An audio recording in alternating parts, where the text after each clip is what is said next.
অজু ভাঙ্গার কারণসমূহ কি? টেলিভিশন কিংবা মোবাইলে অশ্লীল কিছু দেখলে পরে অথবা সতর উন্মুক্ত হয়ে গেলে অজু থাকবে কিনা?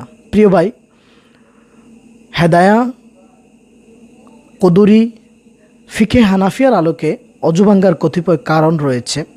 তার মধ্যে প্রস্রাব পায়খানার রাস্তা দিয়ে কোনো কিছু বের হলে আপনার অজু ভেঙে যাবে। শরীরের কোনো জায়গা থেকে রক্ত, পুজ কিংবা পানি বের হয়ে গড়িয়ে পড়লে আপনার অজু ভেঙে যাবে।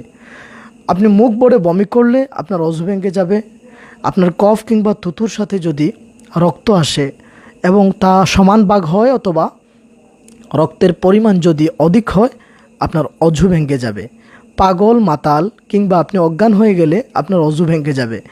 অজু থাকা অবস্থায় যদি আপনি বিছানায় শুয়ে ঘুমিয়ে যান কিংবা কোনো কিছুতে টেস্ট দিয়ে আপনি ঘুমিয়ে পড়েন আর পিছন থেকে আপনার টেস্ট দেওয়া বস্তু যদি সরিয়ে নেওয়া হয় আপনি পড়ে যাওয়ার সম্ভাবনা থাকে, তাহলে আপনার অজু ভেঙে যাবে। নামাজের মধ্যে যদি আপনি উচ্চ স্বরে হাসেন, অট্টহাসি হাসেন, তাহলে আপনার একই সাথে নামাজও নষ্ট হয়ে যাবে, অজুও নষ্ট হয়ে যাবে। নামাজ এবং অজু আবার দোহরাতে হবে।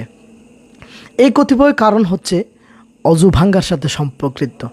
কিন্তু আপনি টেলিভিশন কিংবা মোবাইলে অশ্লীল কিছু দেখলে পরে সেটা আপনার চোখের গুনাহ হবে।